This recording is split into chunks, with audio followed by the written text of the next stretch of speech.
चलिए start।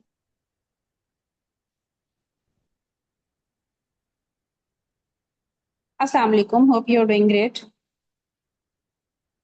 मेरी voice clear है सबको?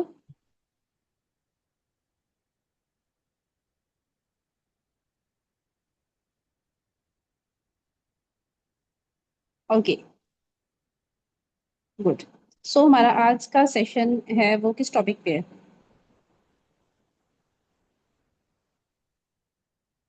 Hype creation.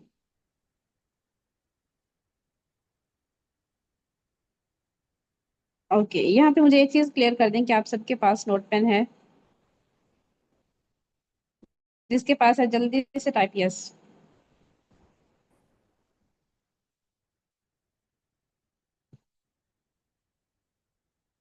ओके।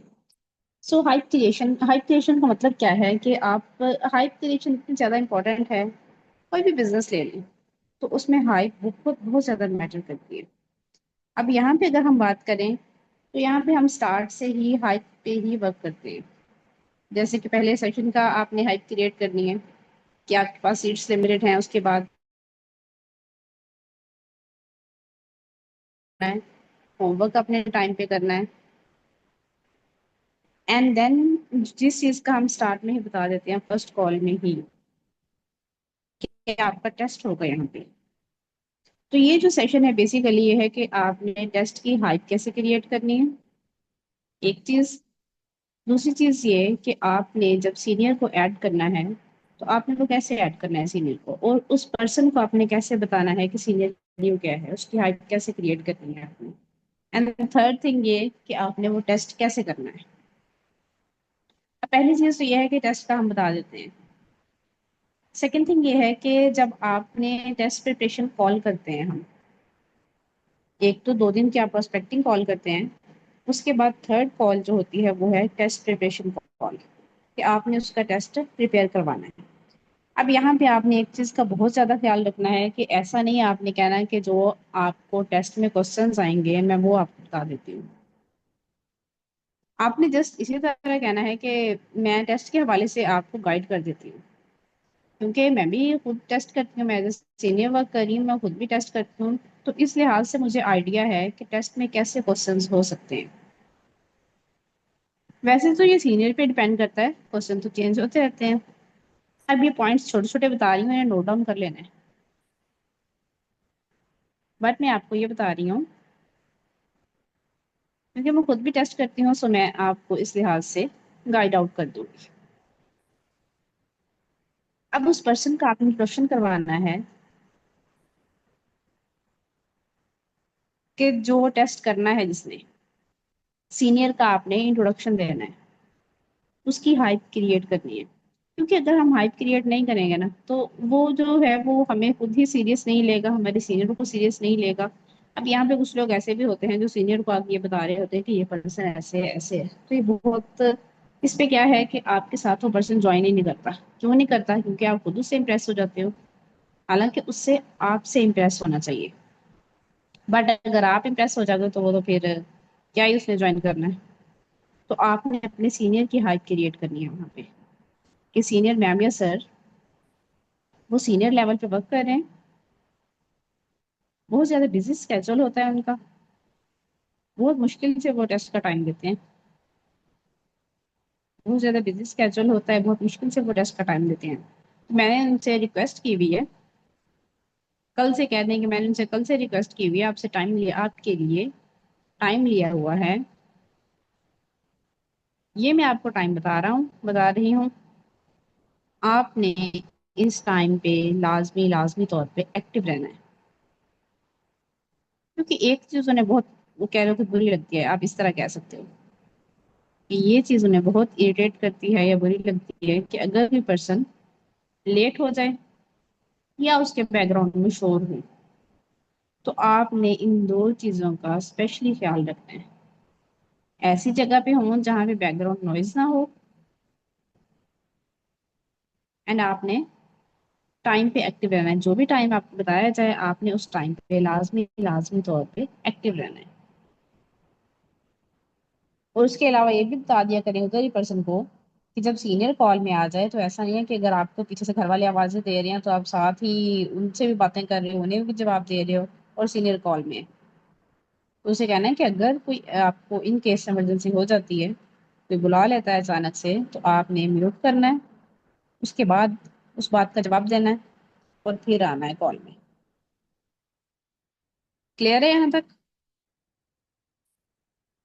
ओके, ये आपने हाइप क्रिएट कर ली उस पे। और यहाँ पे एक चीज का ये भी ख्याल रखना है कि देखो, आपने टाइम लिया है, पर्सन आपका है। अब ना तो उस पर्सन की सरदर्दी है कि वो आपको रिमाइंड करवाए कि इस टाइम मेरा टेस्ट है, ना ही ये सीनियर की सरदर्दी है कि सीनियर आपसे ये पूछ रहा हो कि जी आपका पर्सन एक्टिव है या नहीं है।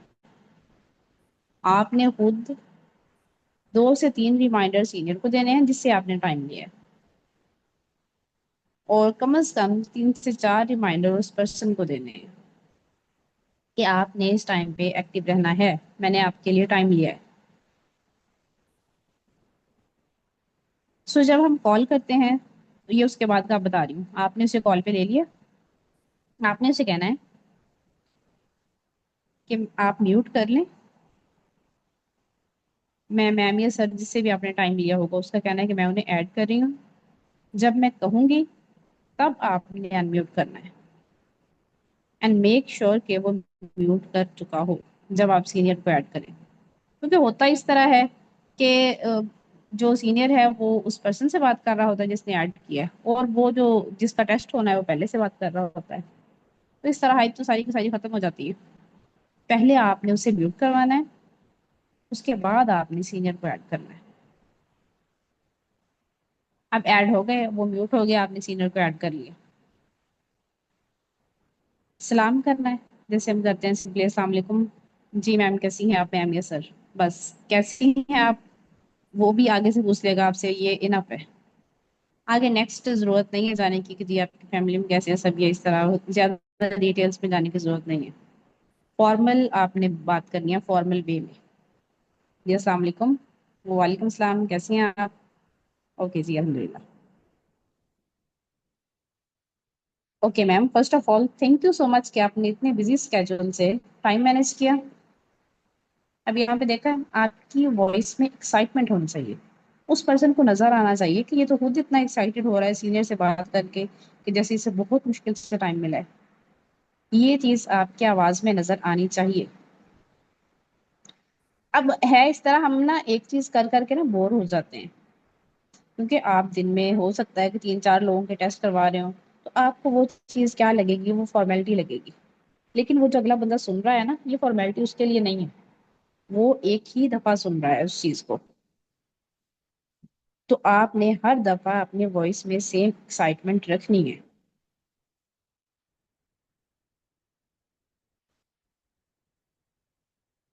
Ma'am thank you so much, इतने टफ स्केड्यूल से आपने टाइम मैनेज किया। आई नो बहुत ज्यादा बिजी शेड्यूल होता है आपका, फिर भी टाइम दिया आपने, थैंक्स अगेन। अब ये इतनी काफी है। ये भी नहीं है कि आप बार बार कहो thank you thank you thank you so much ma'am, और ये इस तरह नहीं करना। जो भी चीज है उसे एक स्पेसिफिक वे में, एक फॉर्मल वे में लेके चलना है। Thank you so much ma'am कि आपने इतने टफ स्केड्यूल से टाइम दिया। आई नो बहुत ज्यादा बिजी स्केड्यूल था आपका, फिर भी टाइम मैनेज किया आपने, थैंक्स अगेन। अब ये हो गया सीनियर का थैंक्स। उसके बाद आपने आना है अपने पर्सन की तरफ जिसका आपने टेस्ट करवाना है। ये हमारे साथ हैं, फॉर एग्जांपल सना है, ये हमारे साथ मैम सना है जिनके लिए मैंने आपसे टाइम लिया था। इन्होंने अपनी 2 डेज की ट्रेनिंग बहुत अच्छे से कंप्लीट की है एंड एक्टिवली फीडबैक शेयर किया है अपना। सो अब मैं चाह रही थी कि आप इनका टेस्ट कंडक्ट कर लें ताकि इन्हें फर्दर गाइड आउट किया जा सके। बस पर्सन का भी इतना काफी है, इससे ज्यादा जाने की उसे भी जरूरत नहीं है कि आप कहो जी ये तो बहुत एक्टिव हैं और ये वो, नहीं। ये हमारे साथ मैम है, इन्होंने अपनी 2 डेज की ट्रेनिंग बहुत अच्छे से कंप्लीट कर ली है एंड अपना फीडबैक भी एक्टिवली शेयर किया है। अब मैं चाह रही थी कि आप इनका टेस्ट कंडक्ट कर लें ताकि इन्हें फर्दर गाइड आउट किया जा सके। क्लियर है यहाँ तक? नोट डाउन कर रहे हो?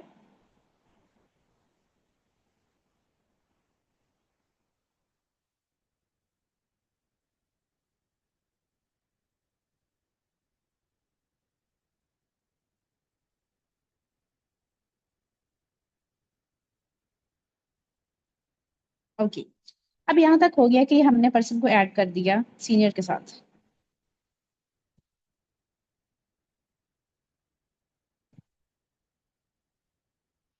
अब नेक्स्ट मैं आपको बता रही हूँ ना, ये है कि अगर आपको कोई टेस्ट करवाने के लिए ऐड करता है, समझ आ रही है कि अब आप एज अ सीनियर होंगे। नेक्स्ट जो बात करनी है वो आप ये है कि आपने टेस्ट कैसे करना है। ओके। अब सीनियर बन जाए।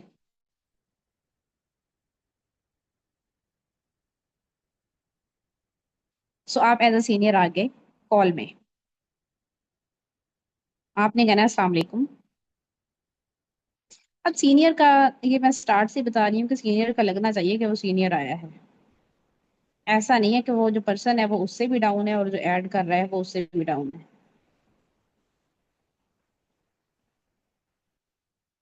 आपकी वॉइस में एक रोब होना चाहिए,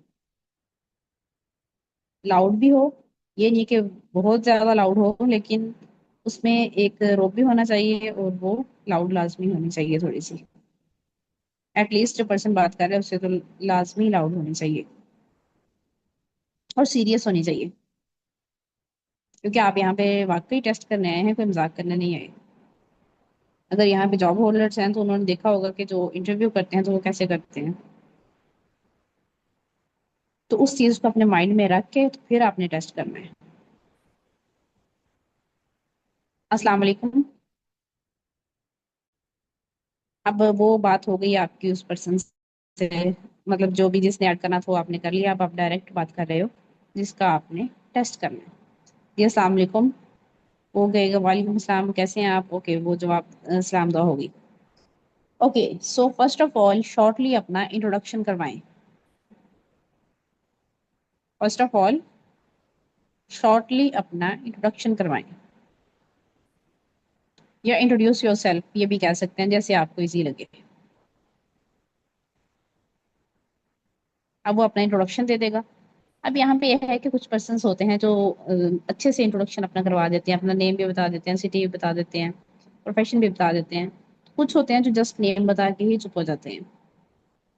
तो उसको थोड़ा सा इजी कर लेना है आपने। ओके। किस सिटी से बिलोंग करते हैं आप एंड रिसेंटली क्या कर रहे हैं, उसके सिटी का भी पूछ लेना है एंड उसके प्रोफेशन का भी, कि आप किस सिटी से बिलोंग करते हैं एंड रिसेंटली क्या कर रहे हैं। ओके, वो बता देगा। Okay good. ऑनलाइन सिस्टम क्यों ज्वाइन करना चाहते हैं? ऑनलाइन सिस्टम क्यों ज्वाइन करना चाहते हैं? वो बता देगा कि जी इसे इसलिए करना चाहता हूँ। Okay good.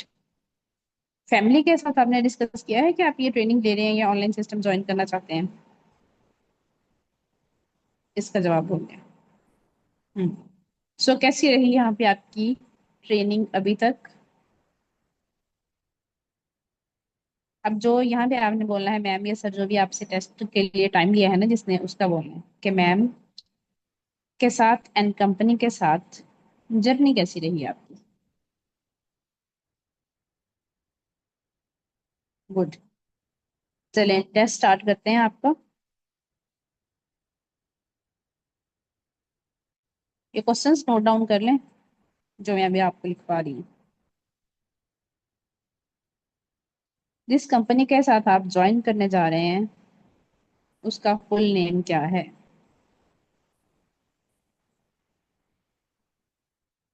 कंपनी नेम पूछना है आपने, जिस कंपनी के साथ आप ज्वाइन करने जा रहे हैं उसका फुल नेम क्या है?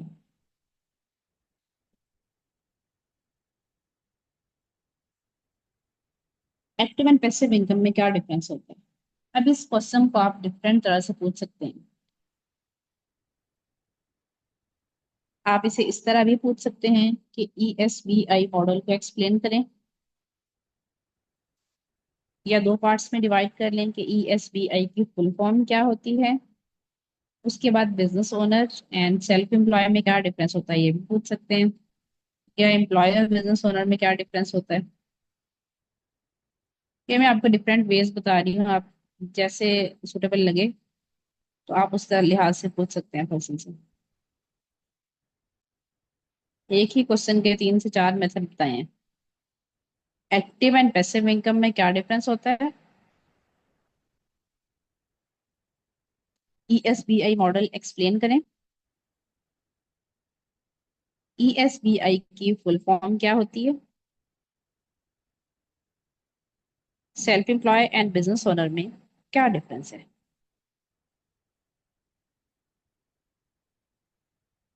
ये अलग से पूछ सकते हैं कि बिजनेस ओनर की एक्टिव इनकम होती है या पैसिव।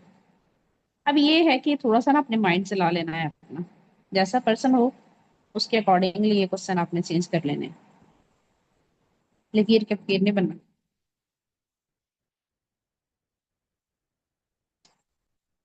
PV की फुल फॉर्म क्या है, PV की फुल फॉर्म क्या होती है। नेक्स्ट क्वेश्चन है। अच्छा, हर क्वेश्चन के बाद ना आपने लाजमी नहीं है कुछ अप्रिशिएट करना है, ना ही ओके कहना जरूरी है। उसने आंसर कर दिया, अपना नेक्स्ट क्वेश्चन रेडी रखें। ऐसा नहीं है कि वो आंसर करके वो बैठ गया आराम से और जी सीनियर साहब सोच रहे हैं 1 1.5 मिनट के लिए कि मैं अगला क्वेश्चन करूँ कौन सा। अभी वो क्वेश्चन का आंसर कंप्लीट कर रहा हो, सुन ले उसके बाद। अगर वो बहुत ज्यादा लेंथी जा रहा है ना तो उसे दरमियान में रोक भी सकते हैं, no issue. Okay, second question मैंने बताया है, PV की फुल फॉर्म क्या है। नेक्स्ट, ग्रोवे ग्लोबल के फर्स्ट 3 रैंक्स के नेम बताएं। 3 या 5 कर लें, 3 कर लें काफी है। ग्रोवे ग्लोबल के फर्स्ट 3 रैंक्स के नेम बताएं। अब इनमें से आप किसी भी रैंक का पूछ सकते हो कि वो कितने PV पे अचीव होता है। इसके लिए आपको खुद को पता होना जरूरी है। सो खुद भी इस चीज का नॉलेज रखें, प्लान देखें अच्छे से, नोट डाउन करें, तभी ये चीजें क्लियर होंगी। फर्स्ट 3 रैंक्स के नेम एंड कौन सा रैंक कितने PV पे अचीव होता है।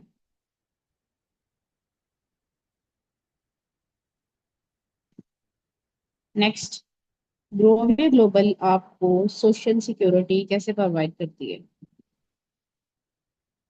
ग्रोवे ग्लोबल आपको सोशल सिक्योरिटी कैसे प्रोवाइड करती है।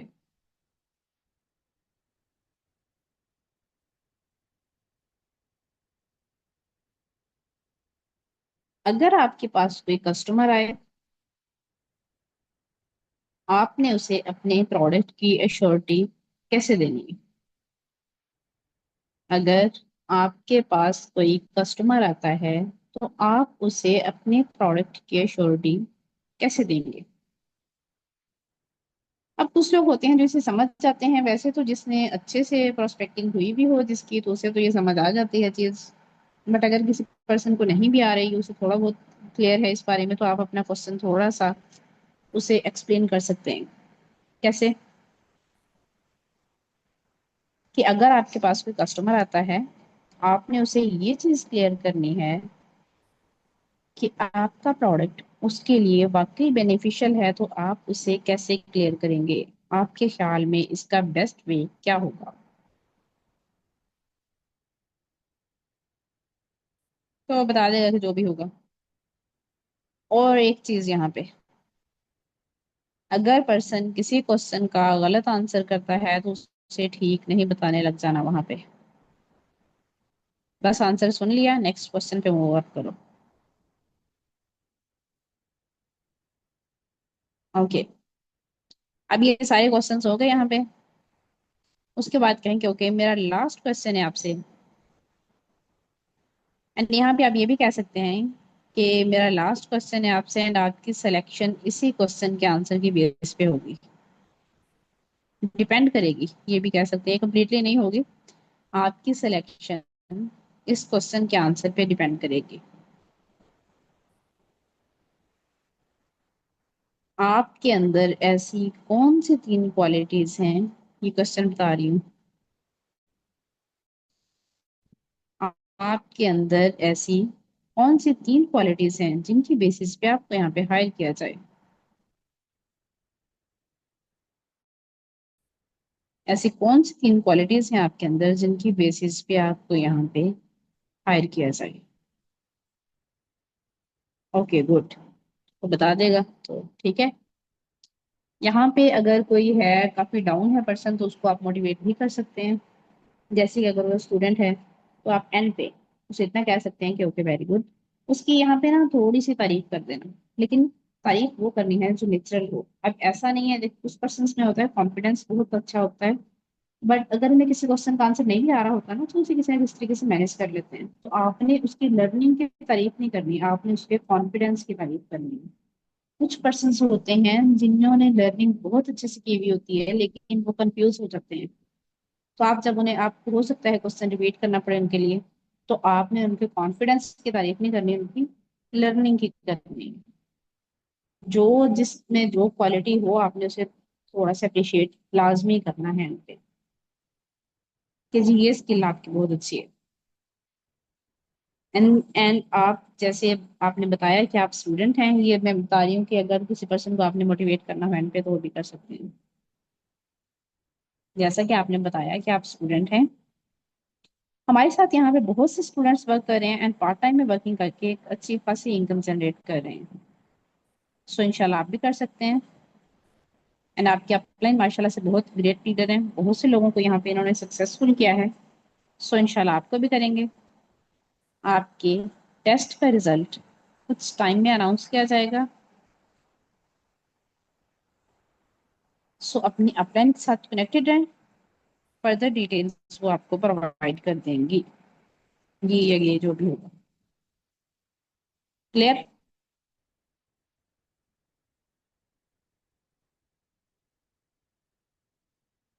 हाँ जी, नोट डाउन कर लिए।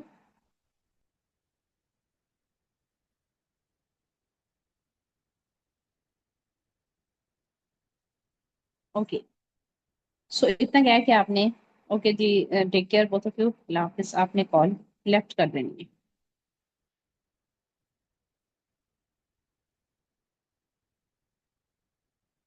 अब जरा दोबारा से आप वही पर्सन बन जाएं जिसने पर्सन को ऐड किया था। आपने अब क्या करना है, सीनियर तो चला गया कॉल लेफ्ट करके। अब उस पर्सन ने अगर तो अच्छा टेस्ट दिया है तो उसे थोड़ा सा अप्रिशिएट करो, क्योंकि आप कर सकते हो, आपके साथ उसकी बॉन्डिंग बनी हुई है। ओके जी, वेट कर लेते हैं।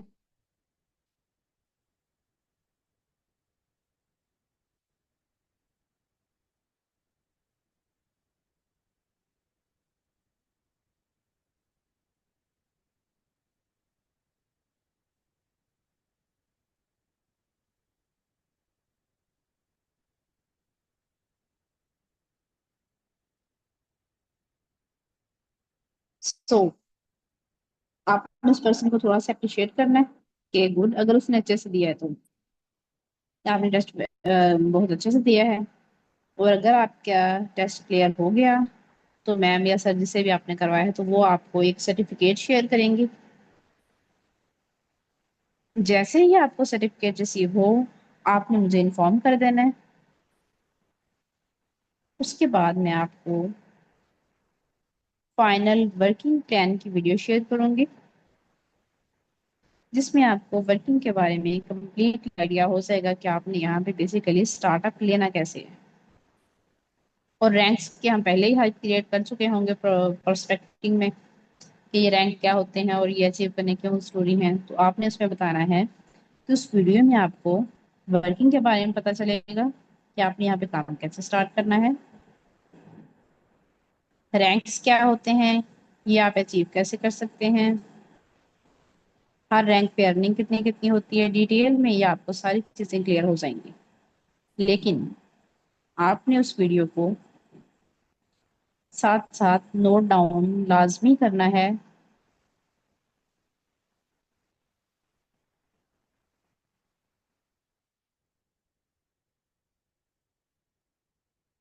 ओहो, वीडियो तो शेयर ही नहीं करनी।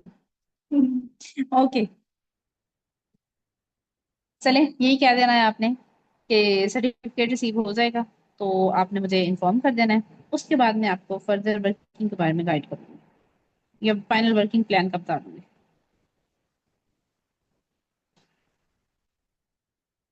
हाँ जी ईशा, वीडियो शेयर नहीं करनी है, आपने डायरेक्ट प्लान क्लियर करना है।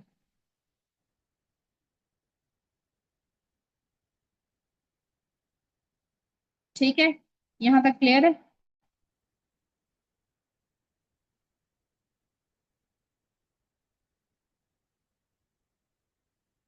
अगर कोई क्वेश्चन है तो जल्दी से पूछ लें, क्योंकि मीटिंग एंड होने वाली है।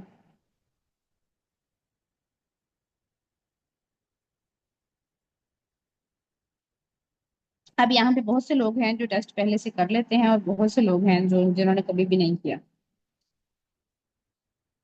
कुछ नेम बता रही हूँ, उन्होंने इसे तैयार करना है। बाकी सबका ही होगा ये टेस्ट, क्योंकि अब ऐसा नहीं है कि जो दो चार लोग हैं बस वही करते रहेंगे, आप सबने भी टेस्ट करने हैं।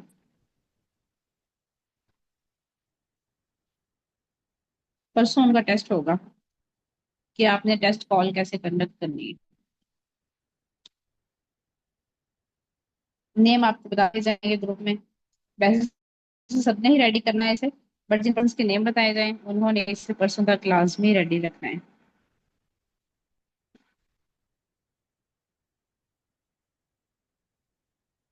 ओके,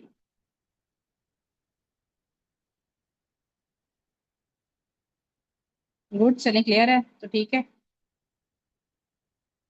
एंड पे फिर वही बात है कि अपनी वॉइस है जो वो ठीक रखनी है। जब आपने सीनियर के तौर पे जाना है तो एज ए सीनियर ही जाना है। ज्यादा बातें भी नहीं करनी, जस्ट ब्रीफली बात करनी है जो भी आपने बात करनी है।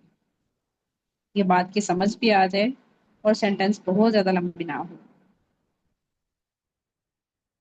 आवाज नॉर्मल हो, लाउड भी ना हो और बहुत ज्यादा आहिस्ता भी ना हो।